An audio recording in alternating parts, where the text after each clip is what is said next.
많이 쉬워졌죠. 오시느라고 수고들 많이 하셨습니다.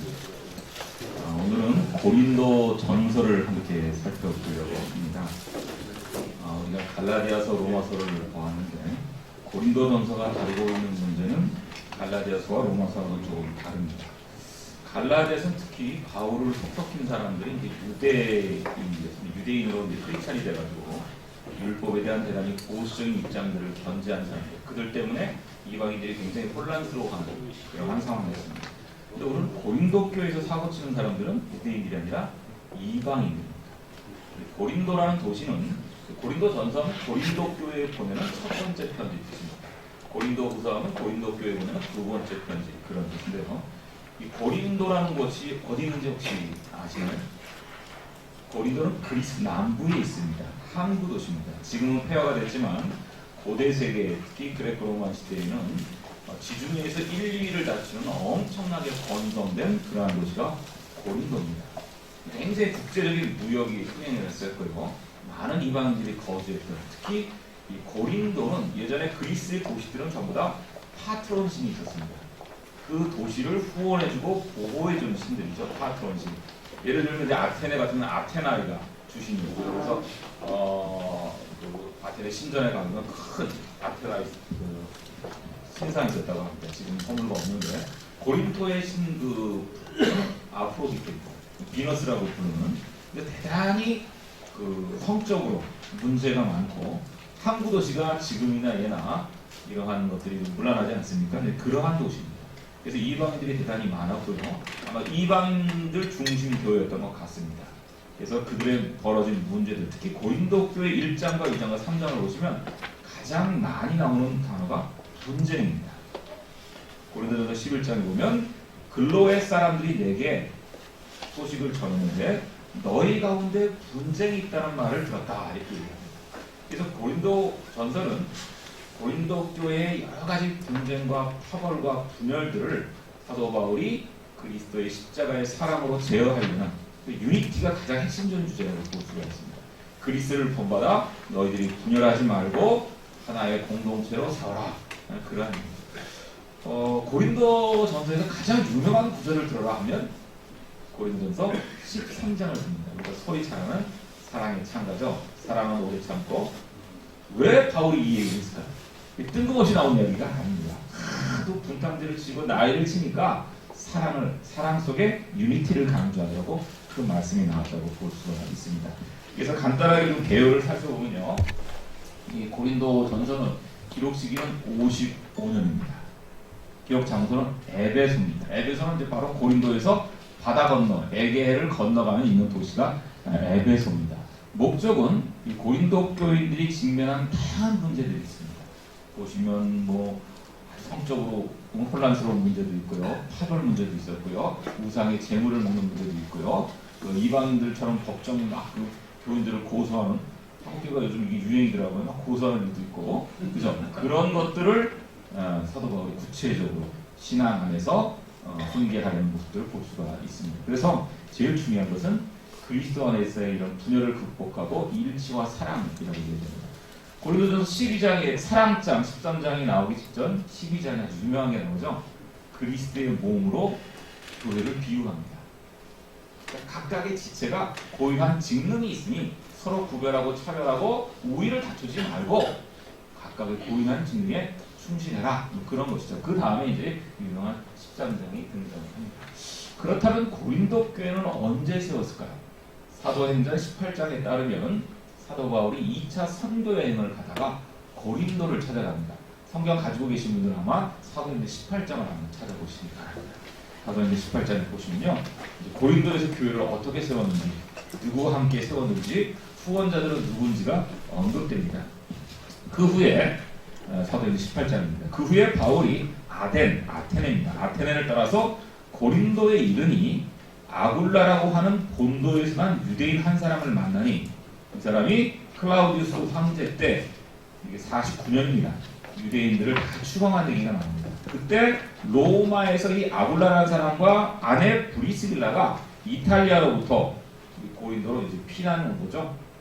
그래서 이 사람들이 고린도 시장에서 천막 장사를 하고 있었는데 사도 바울이 그때 마침 아테네에서 고린도에 와서 유대인 회당에서 이제 강론을 하다가 아마 쫓겨난 모양이에요.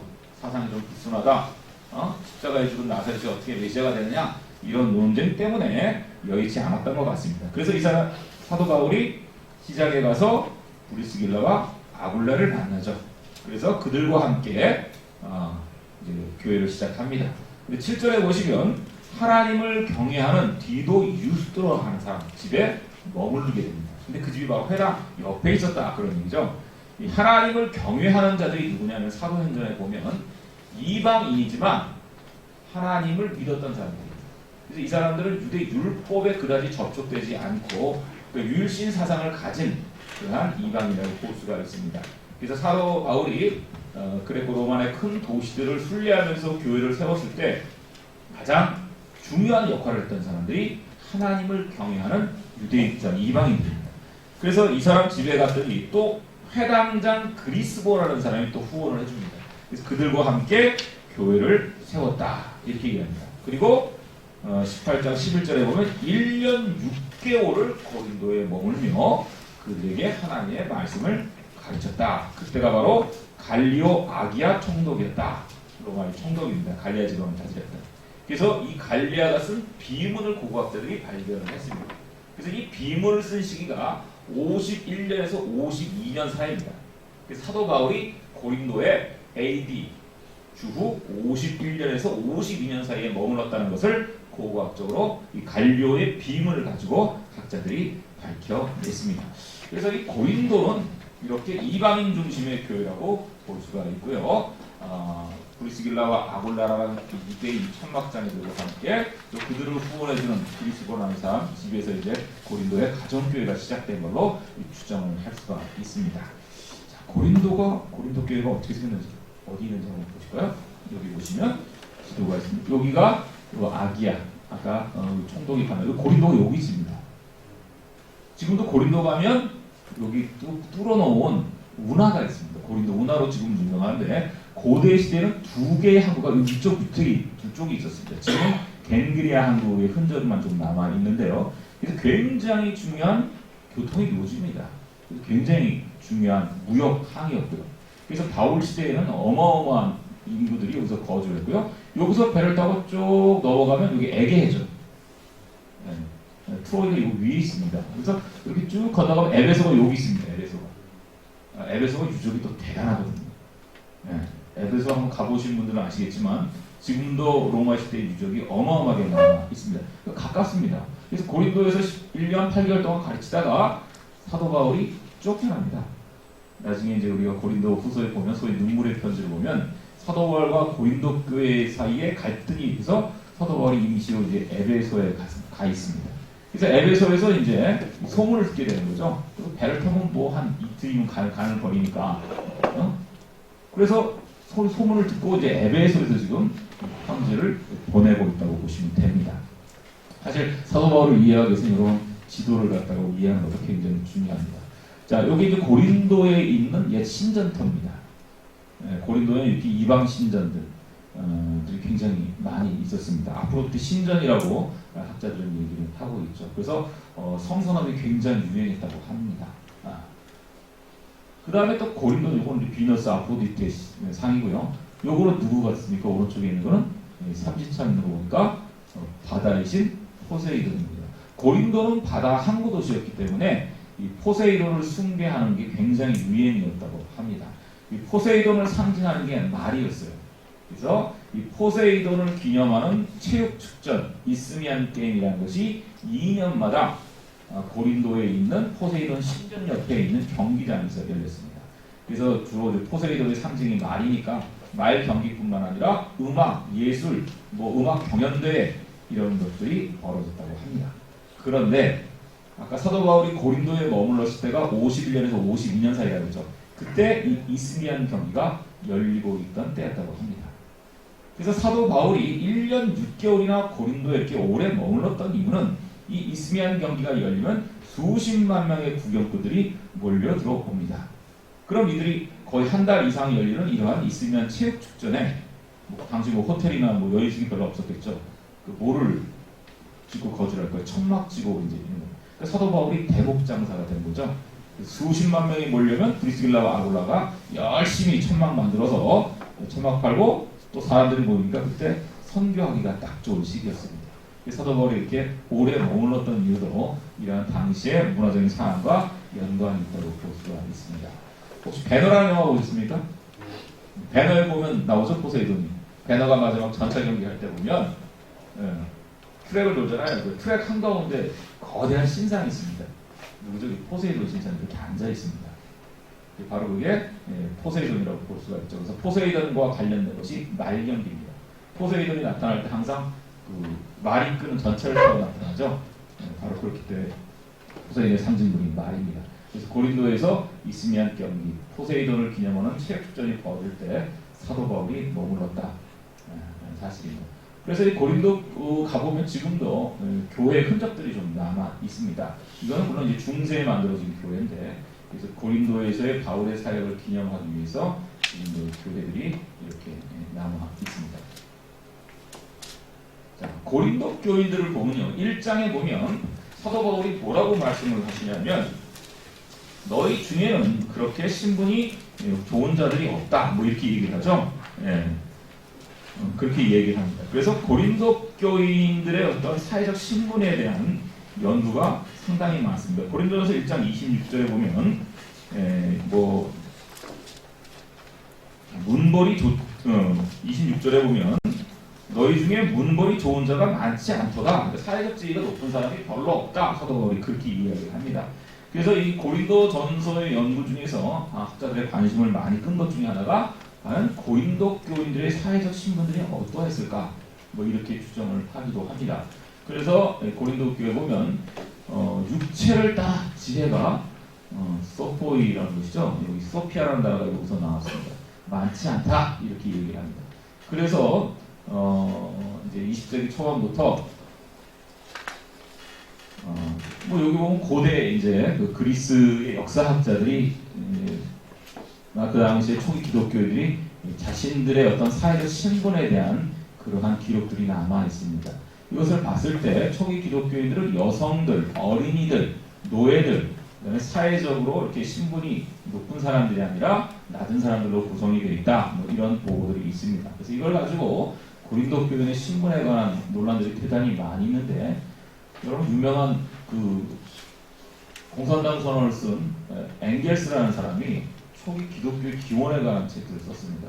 그래서 이런 걸 고린도전서를 근거로 초기 기독교가 대단히 프롤레타리아 그러한 집단이었다 이렇게 주장을 하기도 합니다. 나이스만이라는 독일의 학자도 비슷한 주장을 19세기에 했어요. 그래서 굉장히 신분이 낮은 사람들로 구성이 되어 있다 뭐 이런 논의들이 많이 있었는데, 최근에 와서 저지라는 이런 학자들도 보면 동일한 주장을 합니다. 그런데 이제 좀 최근에 이제 이런 이론들이 뒤지고 시작하는데, 웨인 빅스라는 그 예일대 교수가 쓴 유명한 바울의 기독교는 도시 크리스찬들 중심이라고 이야기를 합니다. 특히 프로페페인이라는 단어를 주목을 하는데, 이 빅스 교수는 뭐라고 얘기를 하냐면, 바울 교회, 특히 고린도 교회의 신분들이 하류층도 물론 있었지만 중심적인 것은 상공인들 계급을 중심으로 한 그러한 집단이었다 이렇게 얘기를 합니다. 그래서 어떠한 그런 그 신분들을 너무 하급으로 보는 것은 그 근거가 없다 이렇게 얘기를 합니다. 예를 들면 브리스길라와 아굴라 같은 경우는 안정된 상위 그룹이었고요. 아까 회당장 그리스 뭐 이런 사람들도 집을 소유할 수 있을 만큼 그러한 인물이었다고 볼 수가 있죠. 그래서 이렇게 너무 계급적으로 구분할 수가 없다. 이러한 방금 웨인릭스 교수가 자신의 책에서 이렇게 이야기를 합니다. 그래서 다양한, 그래서 바울 공동체는 최하위 사람과 최상부의 계층이 없는, 이쪽에 보면 요즘 말로 하면 중간층들이 많은 그런 교회였다. 이렇게 주장을 하기도 합니다. 그래서 고린도 교회에 대한 신분에 관한 논란들이 좀 있다 하는 말씀을 드리고 싶고요. 요거는 뭐냐면 이제 제가 지난번에 로마서 16장 말씀을 드렸죠. 거기 26명의 이름들이 나온다고 말씀드렸고, 고린도전서 16장에도 이제 이름들이 등장을 합니다. 그래서 그러한 헬라식 이름들을 가지고 그들의 신분을 추정하는 인류학적 방법이 있습니다. 프로소포그라피라고 얘기하는데, 요거에서 그런 이름들을 가지고 그들의 예전에는 그 귀족들의 이름들을 많이 짓기도 하잖아요. 그래서 그런 이름들을 가지고 그들의 사회적 신분을 추적하는 방법, 뭐 요즘 또 많이 사용을 하기도 합니다. 그냥 제가 소개해 드리는 거고요. 그래서 뭐 다양한 공동체 있습니다. 여기 보면 고린도서 가이오, 스테바나, 에라스토, 로마에 보면 이 사람들은 성의 재무성이었다고 볼 수가 있죠. 대단히 높은 관직에 있는 도 있었다. 뭐 이렇게 볼 수가 있습니다. 자, 고린도 교회의 어떠한 상황을 좀 살펴보도록 하겠습니다. 사실 고린도서를 읽어보면, 고린도서를 읽어보면 대단히 2000년 전에 작은 집단의 특수한 문제들을 많이 다루고 있습니다. 그런데 우리가 2000년이 지난 후에 사도 바울이 아마 자기의 편지가 이렇게 유명해질지는 아마 몰랐을 겁니다. 근데 2000년 후에 전 세계에 있는 친구가 되겠죠. 가장 특수한 것이 가장 보편적이라는 작품의 명제를 보여주는 것이 고린도 전서라고 생각이 됩니다. 그래서 대단히 고린도 전서를 보면 혼합적인 회중, 특히 이방인들로 구성된, 그렇기 때문에 대단히 자유롭고 그 다음에 통제가 안 되는 그러한 문제들이 제기가 되고 있습니다. 특히 성적인 문제들이 굉장히 많이 거론이 되죠. 또 결혼 문제, 남성과 여성의 문제, 이런 것들이 또 고린도 전서에 제기가 됩니다. 그래서 다양한 계층들의 사람들이 또 다양한 취향으로 모였습니다. 특히 이방인들이 대단히 많았기 때문에 대단히 구심력이 약했다고 볼 수가 있습니다. 그래서 1장에 보면 나는 뭐 아볼로파다, 나는 개바파다, 그리스도파다, 바울파다, 이런 분파주의가 존재했었고요. 8장에 보면 이제 우상의 제물을 먹느냐 말아야 되느냐, 이런 문제로 문제가 이야기가 되었습니다. 당시의 모든 고기는 일단 신전에 바쳐진 다음에 유통이 됩니다. 그렇기 때문에 유대 율법을 준수하는 보다 이제 보수적인 자세를 견지하는 사람들에게는 우상의 제물을 먹는 문제가 대단히 꺼리끼만 문제였죠. 근데 사도 바울은 뭐 복음 안에서 자유를 얻었기 때문에 별로 문제가 안 된다, 뭐 이렇게 생각을 했죠. 그런데 이것을 또 역으로 이용해서 이런 자유적인 행태를 막 함으로써 꺼리낌을 받는 사람들을 또 실족하게 만드는 문제가 벌어졌습니다. 그래서 사도 바울은 자유하는 건 좋지만 덕을 세우는 것이, 교회를 위해서 덕을 세우는 것이 더 중요하다, 뭐 이렇게 또 이야기를 하죠. 그 다음에 또 이제 뭐 교회의 지체로, 그리스도의 몸과 교회를 비유하는 이 지체론 이야기가 나오죠. 이것도 교회 분파와 관련이 있는 말씀이라고 볼 수가 있습니다. 그래서 고린도 교회는 다양한 이런 갈등의 정황을 가지고 있었다, 이렇게 보시면 될 것 같습니다. 그래서 고린도 전서의 이제 간략한 구조를 보시면요, 1장과 4장에서는 이 교회의 분열을 사도 바울이 이야기를 합니다. 5장에 보시면 이제 아버지의 처와 함께 사는 이러한 문제를 교회가 처리하지 못해가지고 혼란에 빠져 있는데, 거기에 대한 바울의 훈계의 목소리를 볼 수가 있습니다. 6장에서는 신장한 어떤 법정 소동들, 성적으로 타락한 남성들에 대한 문제를 제기하고요. 7장에서는 성과 결혼의 문제, 8장과 10장은 이 우상에 제공된 고기를 먹는 문제로 야기된 것들을 사도 바울이 권면하는 그런 문제죠. 그 다음에 11장에 보면 교회에서 이제 여성이 머리에 쓰는 너울과 성만찬을 오용하는, 성만찬을 하면 우리는 그냥 교회에서 요즘은 떡과 포도주 나누는 걸로 생각하시잖아요. 근데 당시의 성만찬은 이 테이블 펴고 식탁 만찬입니다. 그래서 예배가 끝난 후에 함께 이렇게 식탁을 놓고 함께 식사를 하는 거예요. 거대하게. 그런데 이 돈이 좀 있는 사람들은 고급 음식들을 쌓아고 와서 자기들끼리 먼저 식사하고 뒤늦게 오는 사람들에게 이게 잘 남겨주지 않았던 모양이에요. 좀 자기보다 신분이 낮은 사람들에게. 그렇기 때문에 이 성만찬의 문제가 또 문제가 되었죠. 거기에 대해서 바울이 훈계의 목소리를 던져주는 것이 11장이라고 볼 수가 있습니다. 12장, 14장은 아시는 대로 12장에 보면 그 은사에 대한 얘기가 나오죠. 은사. 이게 헬라어로 카리스마입니다. 카리스마라는 표현을 많이 쓰는데, 이 12장에 나오는 이 은사, 카리스마를 또 사회학적으로 이렇게 해석한 사람이 있죠. 막스 베버가 뭐 제도적인 카리스마, 뭐 이런 다양한 그런 카리스마를 이야기를 했죠. 그래서 이 성령의 카리스마에 대한 얘기가 주로 12장, 13장, 15장에 등장합니다. 근데 15장이 또 굉장히 중요한 단락입니다. 부활의 문제를 다루고 있습니다. 그래서 부활의 목격자들도 이야기하고요. 몸의 부활을 없다고 부정하는 사람들에게 던지는 그러한 이야기입니다. 근데 16장은 마지막 이제 안부 인사라고 볼 수가 있습니다. 간략하게 살펴봤고요. 그래서 고린도전서의 대단히 중요한 단락들을 몇 개 살펴본 다음에 한번 전체를 개략하게 살펴보도록 하겠습니다. 자, 고린도서 11장에 보면 소위 이제 성만찬을 이해하는 중요한 구절이라고 볼 수가 있습니다. 이것은 너희를 위한 내 몸이니 사도 바울은 이 말씀을 주께로부터 직접 받은 것이라고 주장을 합니다. 이것은 너희를 위한 내 몸이니 라는 것에 대한 종교 개혁자들의 해석이 대단히 다양합니다. 자, 예를 들면 전통적으로 카톨릭 사람들은 이 성만찬을 할 때 이 떡과 포도주가 그리스도의 피와 몸으로 임한다, 화한다, 파체설을 주장합니다. 근데 여기에 대해서 루터는 떡과 포도주는 그 어떤 신비적인 그리스도의 몸과 살이다 이렇게 주장을 하죠. 칼빈 같은 경우는 떡과 포도주를 통해 그리스도가 우리의 마음에 임재한다 이렇게 해석을 합니다. 그래서 이 구조를 놓고 고린도전서 11장 24절에 이 주장을 놓고서 카톨릭과 개신교가 상당히 큰 논쟁을 벌였다고 볼 수가 있습니다. 사실 이제 우리 개신교 찌빙글리 같은 경우는 이 상징설입니다. 떡과 포도주가 그리스도의 고난을 상징하는 그런 상징설로 해석을 하고 있죠. 우리 개신교회는 이 루터를 따라서 루터도 어떻게 보면 굉장히 신비적 상징으로 이해를 했다고 볼 수가 있습니다. 그래서 이 고린도전서 11장 24절은 이 성만찬에 대한 중요한 논쟁을 제공한 구절이라고 볼 수가 있다는 그러한 이야기입니다. 사실 고린도전서 11장 24절에 보면 이것, 투토라는 이 헬라어 대명사인데요. 이게 뭐냐면 저는 성만찬을 행할 때 여러분 성만찬이라는 게 뭐죠? 성만찬?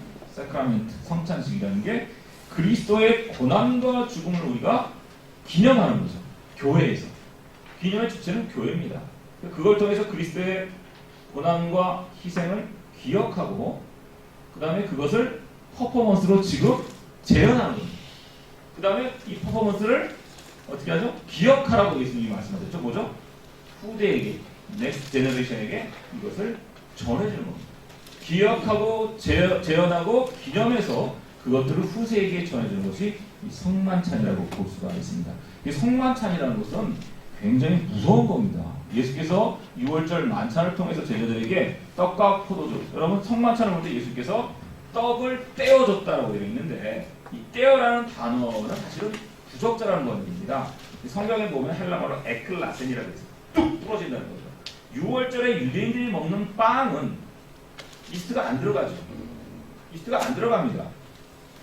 출애굽기에 보면 빨리 출애굽 도망가야 되는데 언제 누룩 넣어서 빵 구울 시간이 어디 있어요. 그래서 그냥 누룩을 안 넣고 굽습니다. 그럼 어떻게 되죠?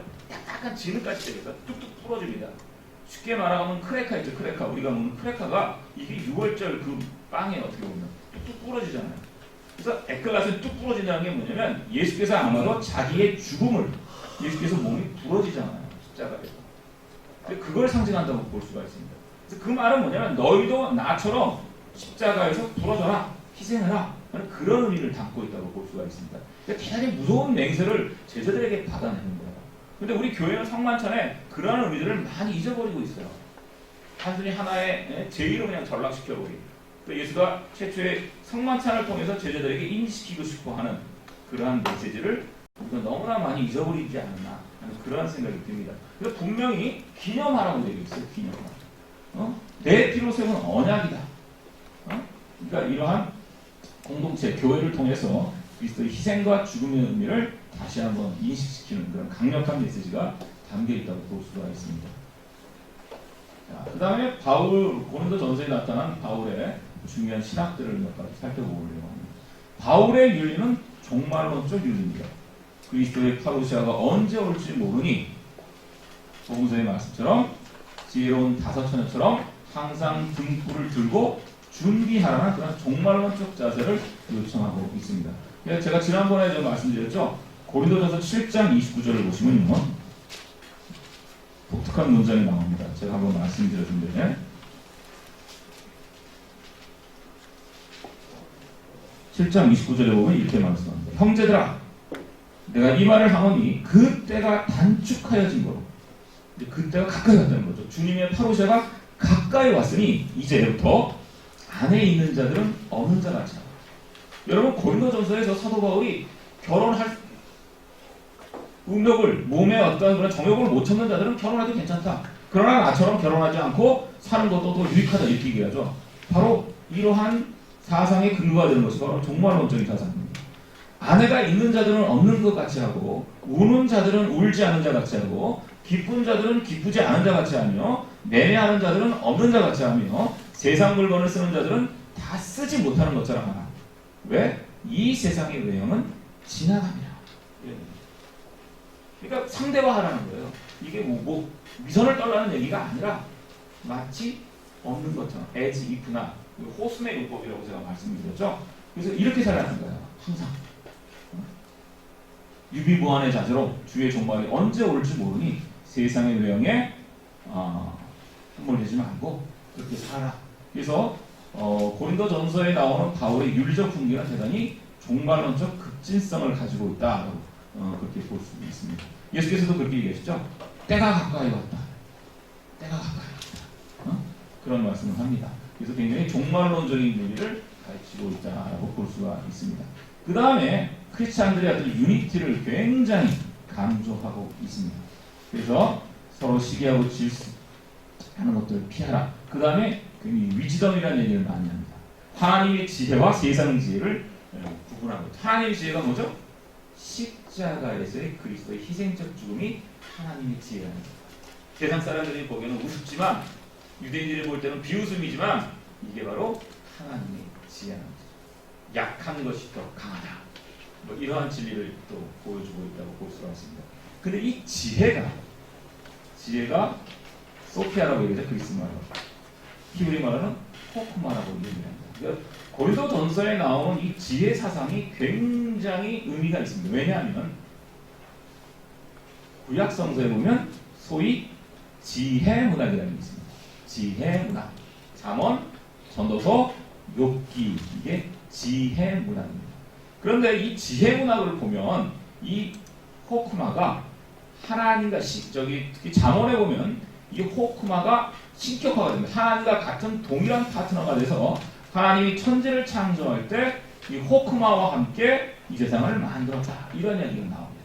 그래서 이 고린도전서에 나오는 이 십자가를 하나님의 지혜라고 말한 바울의 사상의 근저에는 이러한 고대 유대인들의 지혜 사상, 이 백그라운드로 있는 것이 아니냐 라는 이러한 또 주장들을 그들이 많이 하기도 합니다. 자, 그 다음에 그리스도인들의 어떤 자유에 대한 제한이라는 얘기가 나오죠. 교회의 덕을 세우기 위해서는 자신의 자유를 우상을 안 먹을 수 있는 자유도 있지만 그걸로 인해서 상처받는 교우들이 있다면 그것을 포기할 줄 알아야 된다. 교회의 일치를 위해서 자신의 자유를 구속할 줄 알아야 된다. 이러한 이야기를 하고 있습니다. 이건 참 우리 시대에 많은 울림을 주는 말씀이라고 생각이 되죠. 민주주의를 하면 다양한 이익자들의 다양한 이야기들이 있죠. 우리 한국 사회도 보면 지금 나라 걱정하는 다양한 모습들이 있지만 결국은 일치에 없다. 자신의 자유를 좀 양보하고 국가를 위해서, 민족을 위해서, 우리의 공동체를 위해서 자신의 자유를 좀 스스로 절제할 수 있는 그러한 지혜가 필요한 시대인 것 같습니다. 그 다음에 이제 소송에 대한 문제도 바울이 제기를 하고 있습니다. 그래서 크리스찬들 사이에 세상 걱정에 소송을 거는 일은 지혜로운 일이 아니다. 이렇게 이야기를 하고 있죠. 한국교회는 좀 이야기를 다시 한번 밑줄 치면서 읽어야 될 필요성이 있지 않을까 생각이 듭니다.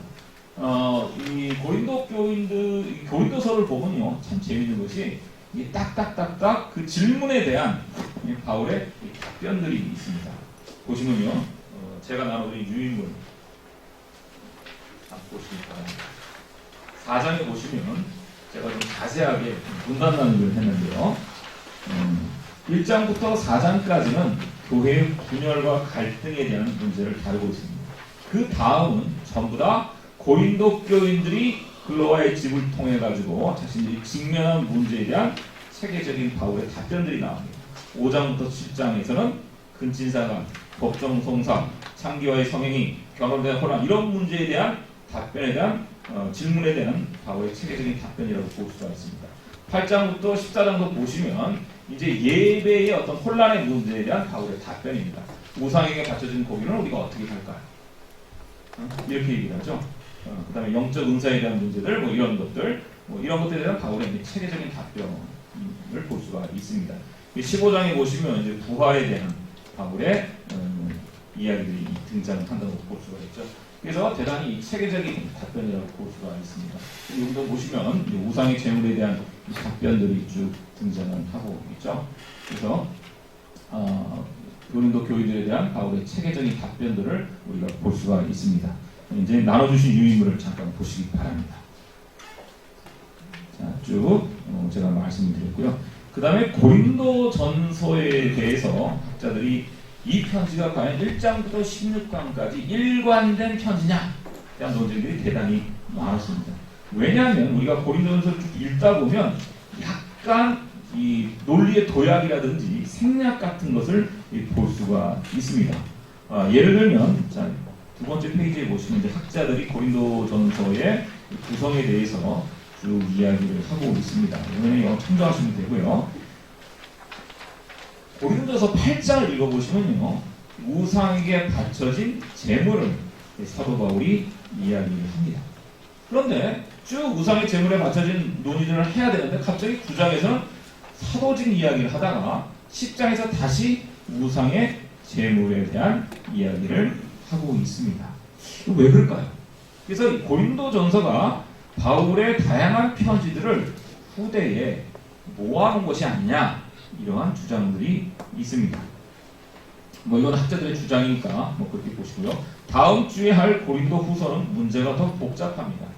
최소한 4개 이상의 편지가 합쳐진 것이 고린도 후서라고 보는 학자들이 많이 있습니다. 그 얘기는 나중에 말씀을 드리고요. 그래서 원래 이 고린도 전서는 2개의 이상 편지가 후대의 하나로 결합된 것이 아닌가라는 이러한 이야기들이 있습니다. 자, 그러면 한번 이제 구체적으로 4페이지를 한번 보시기 바랍니다. 간략한 구조입니다. 고린도 교회의 중요한 이슈들이 이런 것이 있다. 이렇게 보시고요. 보시면 자, 1장부터 9장까지는 사도 바울의 서두와 감사의 인사입니다.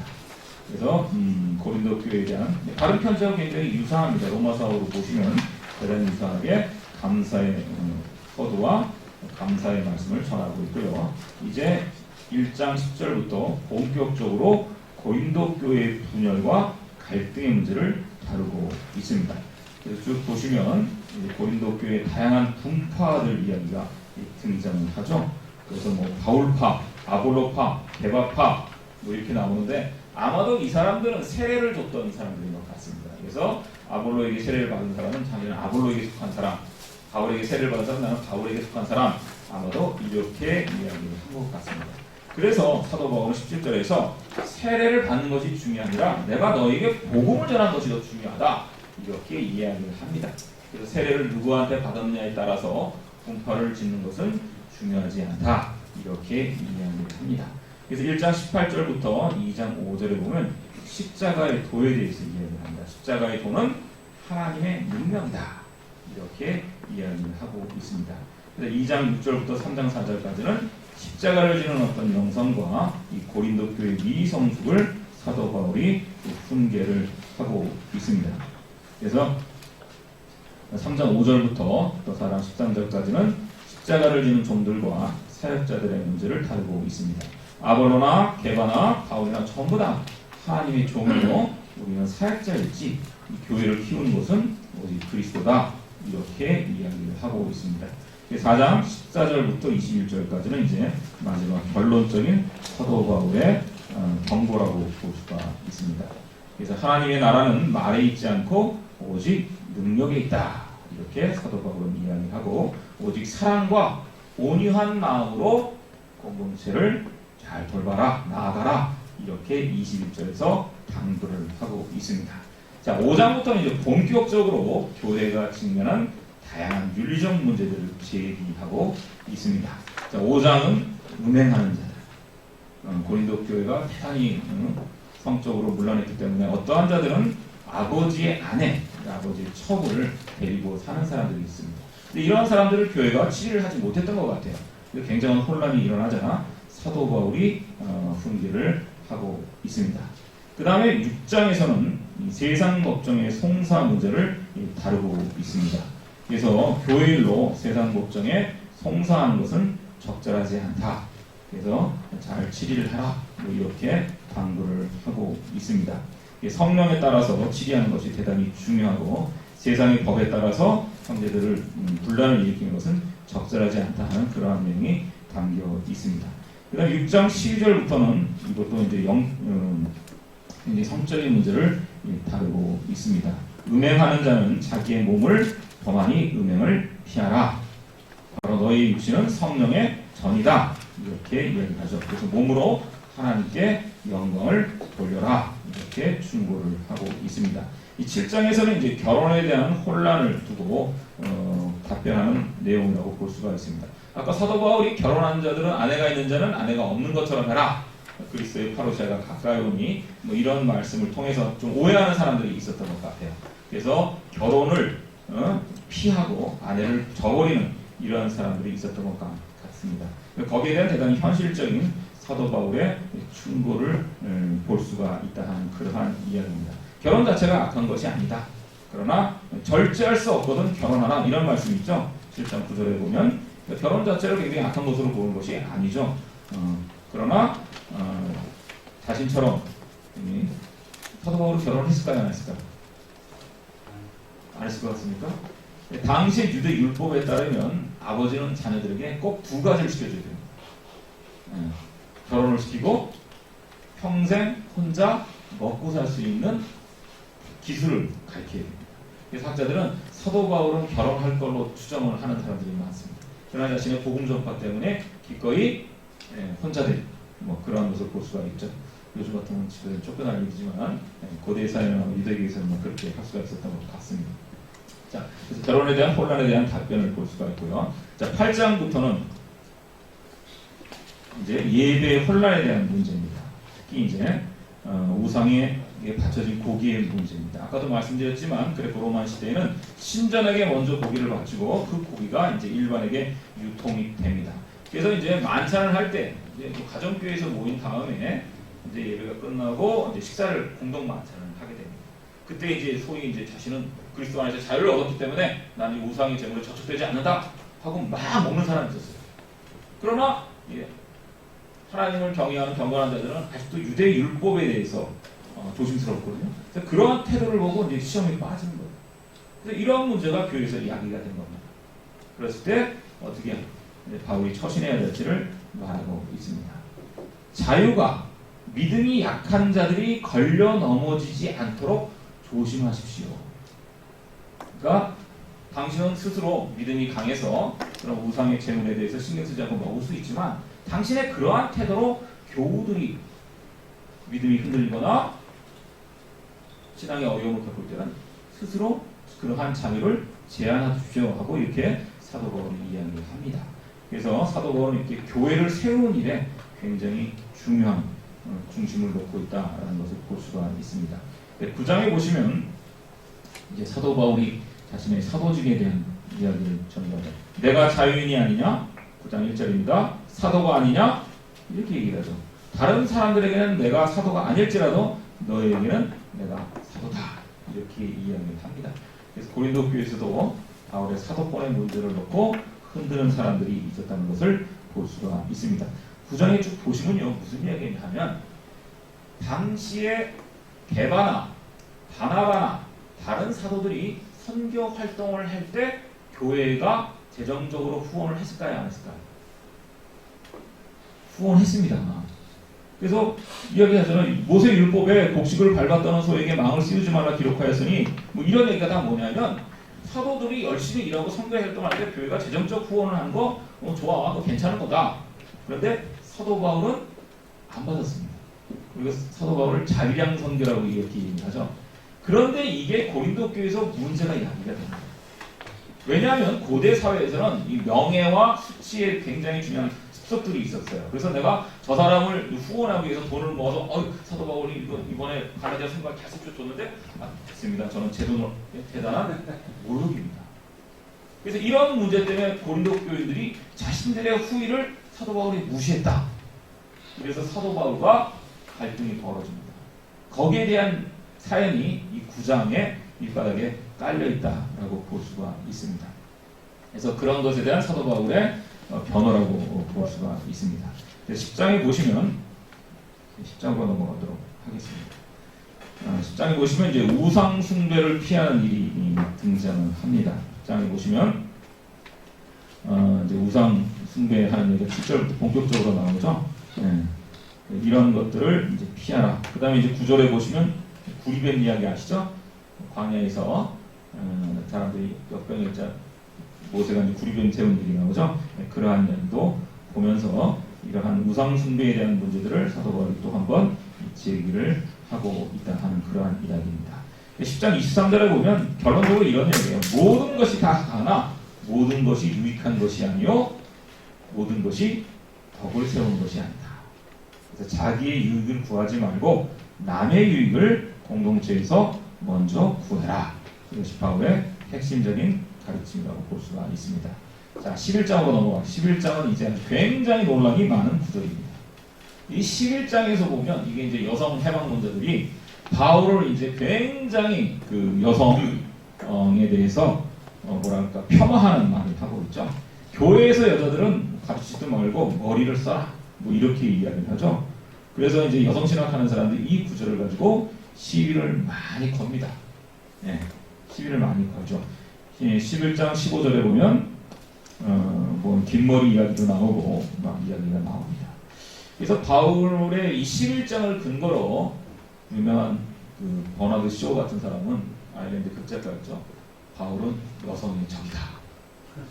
그렇게 얘기를 합니다. 그래서 이게 참 이게 골치 아픈 구절이에요. 근데 과연 바울이 여성 가부장제자였을까? 사실 바울이 2000년 전에 살았기 때문에 그 시대는 엄청난 가부장 시대였던 건 틀림없습니다. 그러한 그 분위기나 이런 것들이 성경에 나오죠. 그러나 그럼에도 불구하고 사도 바울은 당시의 그러한 가부장적 여성관을 넘어서려고 시도했던 사람이라고 볼 수가 있습니다.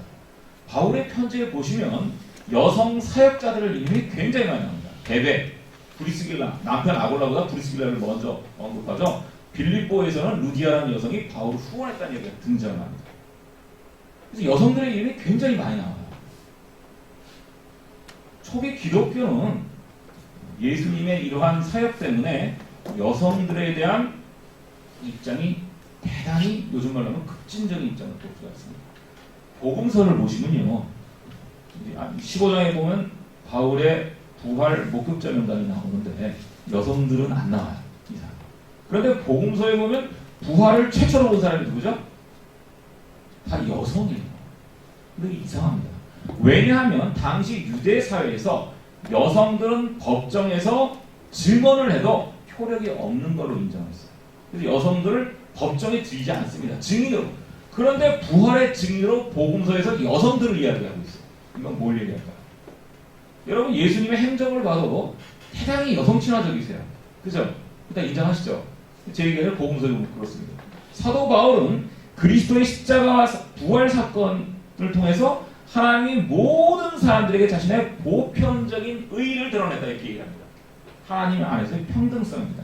갈라디아서 할 때 제가 말씀드렸죠. 종이나 노이나 여성이나 남성이나 유대인이나 이방이나 다 그리스도 안에 하나다. 이런 사상을 가지고 있습니다. 그래서 당시의 다른 사상가들, 당시에 유명한 그리스 철학자들이나 유대교 랍비들은 제자들을 받아들이지 않습니다. 여성들. 그런데 유독 바울의 편지에는 여성들의 역할이 굉장히 강조되고 있어요. 이것은 모르면 대단히 여성들에 대해서 하나님 나라 안에서의 여성들의 역할을 사도 바울이 강조하고 있다는 겁니다. 그런데 그러면 고린도전서 11장은 뭐냐 이거죠. 왜 여성들에 대해서 이렇게 비하적인 발언이 나오냐? 학자들은 두 가지로 봅니다. 자, 11절이 후대에 편집된 걸로 주장하는 학자들이 많이 있습니다. 뭐냐면 초기 기독교는 예수님과 바울은 대단히 카리스마적 공동체입니다. 카리스마적 공동체는 이 사회적인 하이라키가 무너지는 공동체죠. 그죠? 내가 하나님부터 은혜 받고 뭐하면 목사고 장로가 없어요. 그죠? 굉장히 카리스마적 공동체는 이러한 사회적 신분 질서가 약합니다. 이 초기 기독교 공동체는 그러한 요소가 강한데 이제 교회가 로마에 가면서 성장합니다. 3세기 되면 로마의 공의를 받죠. 그래서 전체 로마 인구의 3세기, 4세기 가면 10%를 차지합니다. 그러니까 교회에 사람들이 많아지니까 신분 질서가 필요하죠. 질서가 유지가 필요하니까. 그래서 로마의 이런 가부장적 질서를 교회로 가져오게 됩니다. 그래서 목회서신에 가게 되면 사도 바울의 목회서신이나 후기 신약 문서로 가게 되면 장로, 집사 이런 직분들이 등장하기 시작하는 이제 교회가 커지기 때문에 그들을 안정적으로 컨트롤할 수 있는 위계가 필요한 것이죠. 후대에 가면서 이런 로마의 가부장적 질서를 교회로 가져오지만 바울 당대에는 아직 그렇지 않다는 것이죠. 교회 안에서 여성과 남성이 그리스도의 안에서 동등한 어떤 그러한 역할들을 하는 것을 볼 수가 있다 하는 그런 얘기입니다. 그럼 11장은 뭐냐? 이걸 편집절을 보는 사람도 있고 어떤 사람은 이것을 보편화시키면 안 된다는 거예요. 11장에 나오는 바울이 다소 여성 비하적인 발언들은 당시 2000년 전에 고린도 교회에서 벌어진 특수한 문제를 다루고 있다 이렇게 얘기합니다. 이 대표적인 교수가 하버드의 피오렌자라는 여자 교수님인데 아주 유명한 신약학자입니다. 돌아가셨는데 이분이 뭐라고 주장하냐면 이것은 당시 고린도 교회가 이방인들이 많았고 당시에 이방인 제의를 흉내낸 열광주의적 여성 예언자들이 있었다는 거예요. 그래서 머리를 풀어헤치고 황소의 피를 바르고 뭐 미트라스 종교 같은 그런 게 나옵니다. 대단히 당시 유행했는데 이렇게 성령을 받은 것을 그런 흉내를 내면서 교회 안에서 이러한 예언 활동이나 이런 것들 열광적인 머리를 풀어헤치고 이러면서 방어하는 게 좋았겠습니까? 사도 바울은 그러한 특수한 문제, 특수한 행위를 갖던 그러한 여성들을 제어하기 위한 것이지 이것이 일반적인 여성들에 대한 비하로 발언으로 봐서는 안 된다. 피오렌자 교수가 이제 그렇게 주장을 하고 있습니다. 은사를 보시면 12장에 보시면요, 이 은사 얘기가 나옵니다. 카리스마죠. 뭐 예언의 은사, 성령의 은사, 뭐 다양한 은사들이 등장을 하고 있습니다. 이 성령이 임하면 이런 은사들이 있다고 볼 수가 있죠. 근데 이것이 무분별하게 행해지고 이것이 서로의 은사를 강조하고 서로의 은사의 위계를 나누는 것에 대해서 사도 바울은 제어를 하고 있습니다. 중요한 것은 그게 아니라는 것이죠. 이런 은사를 통해서 교회를 세우는 것이 더 중요하다 이렇게 이야기하고 있습니다. 그러한 관점에서 11장을 이해한다면 이 11장은 대단히 교회를 혼란케 하는 그러한 특수한 여성 일종의 열광주의자들의 태도를 제어하기 위해서 쓰여졌다고 볼 수가 있습니다. 11장에 나오는 이런 다소 여성 비하적인 발언들을 시대를 뛰어넘는 더 보편적인 여성관으로 읽어서는 안 된다 하는 것이 제 생각입니다. 그래서 12장은 바로 이러한 그리스도의 지체로서의 교회론을 보여준다고 볼 수가 있습니다. 자, 이제 13장을 보시면 이건 뭐 너무나 유명한 말씀이니까 제가 말씀을 안 드리고 13장은 소위 사랑장입니다. 그래서 사도 바울이 이렇게 사랑에 대해서 길게 쓰고 있는 것은 바로 사랑이 필요한 분열로 서로에게 상처를 입히는 고린도 교회에게 사랑을 역사한다고 볼 수가. 여기서의 사랑은 아시다시피 아가페입니다. 아가페라는 단어. 아가페는 무조건적인 사랑이죠. 필로에라는 단어도 있죠. 필로에, 뭐 에로스 이런 단어가 나오는데 여기서 말하는 사랑은 아가페적인 사랑이라고 볼 수가 있습니다. 제가 고린도전서 13장을 학생들에게 가르칠 때 꼭 추천하는 책이 하나 있습니다. 에릭 프롬의 사랑의 기술이라는 책이 있죠. 근데 학생들이 이거 테크닉인 줄 알아요. 연애 잘하는 연애 책인 줄 아는데 아닙니다. 거기 보시면 이 아가페, 사랑의 본질에 대한 이 정의가 굉장히 자고요. 사랑하게 대해서는 저는 최고의 책이라고 보는데 그 속에서는 아가페를 한번 찾아서 읽어보시면 사도 바울의 사랑의 이야기가 보다 깊이 있게 이해된다고 저는 생각이 됩니다. 저는 제 개인적으로는 4절에 보시면 14절에 사랑은 오래 참고 이렇게 나옵니다. 오래 결혼해서 오래 살다 보니까 참는 게 굉장히 중요하구나 그런 걸 깨닫습니다. 여기 보시면 희한한 구절이 없어요. 사랑은 오래 참고 온유하며 시기하지 않으며 자랑하지 않으며 교만하지 않으며. 굉장히 단순하죠. 어려운 얘기 아니잖아요. 그죠? 공동체의 질서를 유지하고 사람과의 관계를 유지하는 게 중요한 어떤 덕목들이라고 볼 수가 있습니다. 사도 바울의 이 사랑장은 헬라어로 읽어보면 대단히 명문장이라고 볼 수가 있습니다. 13장 13절 제1은 사랑이다 이렇게 끝나죠. 자 14절을 보시면 이제 예배에서의 은사의 사용에 대한 문제가 나옵니다. 5절에 보시면 교회의 덕이라는 단어가 나오죠. 교회의 덕을 세우는 게 제일 중요하다. 공동체의 덕을 세우는 것. 그래서 우리 대학이라는 공동체에도 다양한 단과대학의 그러한 것들이 있죠. 대학은 거의 뭐 여수대학도 장난 아닙니다. 총장이 한 1000명쯤 계시는데 저희 대학에 보면 단과대학 이기주의 때문에 학교 일을 사들어가는 경우가 많습니다. 그래서 먼저 교회의 덕을, 공동체의 덕을 먼저 세우는 게 가장 중요하지 않나. 사도 바울이 고린도전서에서 다시 한번 우리가 목격하게 됩니다. 15장은 부활에 관한 이야기입니다. 당시에 고린도 교회는 이 영적인 열광주의에 빠져가지고 예수의 육적인 부활을 부인하는 사람들이 있었습니다. 이것이 나중에 발전해서 영지주의, 도세티즘, 가연소를 발전합니다. 초대교회가 직면한 가장 큰 문제 중에 하나가 이 몸의 부활을 부인하는 일종의 영지주의적 계열의 사람들이 있었다는 것. 특히 이방인 중에서 그러한 영향을 받은 사람들이 많이 있었습니다. 그래서 이 도세티즘이라는 게 뭐냐면 가연설이라고 번역을 하는데요. 예수님이 십자가에 달려 돌아가실 때 이 육체의 고통을 못 느꼈다는 거예요. 이 육체성을 부인합니다. 그건 뭐죠? 예수님의 부활이 신화가 되어버리는 거예요. 이게. 거기에 대한 사도 바울의 염려가 15장에 적혀 있습니다. 그래서 죽은 자의 부활을 부인하는 자들, 특히 몸의 부활을 부인하는 자들에 대해서 바울이 경고하고 있습니다. 그래서 15장 35절 이하부터는 몸의 부활에 관한 이야기를 하고 있다고 볼 수가 있습니다. 15장 51절에 보면 사도 바울이 비밀을 이야기합니다. 마지막 순간에 나팔 소리가 울리고 순식간에 호련이 다 변화되리니. 다니엘서에 보면 구름 타고 인자 같은 이가 전형적인 묵시사상적인 언어를 사도 바울이 이야기하고 있습니다. 그래서 이것을 너무 문자적으로 이해하면 이장님 같은 사람이 나오는데요.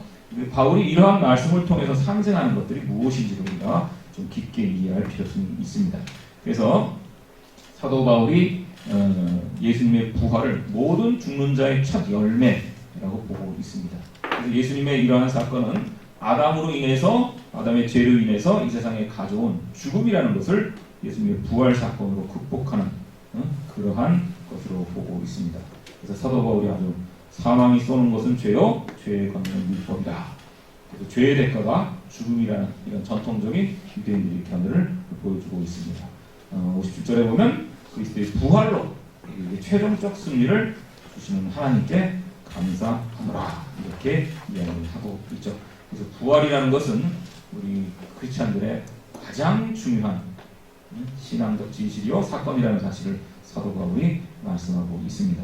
자, 16장에 보시면 이제 연보에 대한 헌금입니다. 가난한 예루살렘의 교인들을 위해서 헌금 걷는 문제에 대해서 다시 한번 이야기하고 있습니다. 갈라디아 교인들에게도 내가 부탁을 했으니 여러분 고린도 교인들도 좀 도와주십시오. 이러한 이야기입니다. 그래서 연보에 대한 이야기를 쭉 하고 있습니다. 그리고 13절부터는 이제 권면, 스테바노 집, 여러 사람들에게 이제 안부를 전하죠. 19절에 보면 아골라와 브리스가의 교회, 가정교회에 문안을 해주십시오 라고 또 안부를 전하면서 또 이야기를 끝내고 있습니다. 그래서 고린도전서는 교회가 직면한 분열과 갈등의 문제를 하나님의 지혜이신 십자가 달린 그리스도의 사랑으로 극복하고자 하는 바울의 강렬한 열망을 엿볼 수 있는 그런 서신이라고 볼 수가 있습니다. 고린도전서는 대단히 다른 편지와는 다르게 현실적인, 교회가 직면하는 세속적이고 현실적인 문제에 대한 구체적인 신앙적 답변을 우리가 엿볼 수 있는 그러한 편지라고 볼 수가 있습니다. 제가 드린 말씀 중에 궁금한 사항이나 코멘트 있으시면 잠깐 받도록 하겠습니다.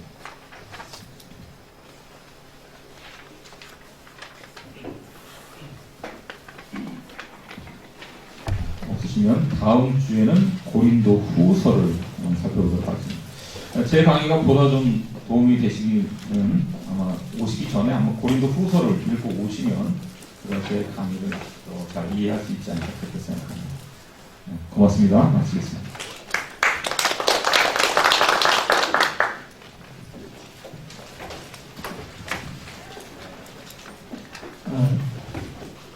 한국교회 특히 개신교 신자들은 천주교 신자보다 기도를 굉장히 중요시 여기고 기도를 많이 해요.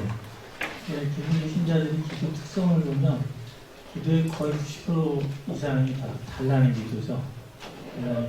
사실 성경적으로 이렇게 쭉 보면 기도의 상당 부분은 사실 하나님의 음성을 듣는 데 있거든요. 그런 점에서 본다면 우리가 아침 일주일에 한 번씩 모이는 시간은 우리에게 기도의 시간이다. 볼 수가 있을 것 같아요. 오늘도 이렇게 우리가 고린도 전설을 통해서 하나님의 말씀을 듣고 그중에 어떤 한 말씀이 우리에게 와닿을 때가 있거든요. 그게 오늘 여러분들에게 주시는 하나님의 말씀이다. 이걸 우리가 오늘 잘 받아갖고 간다면 이 시간이 은혜 있는 참 기도의 시간이 됐다 생각합니다.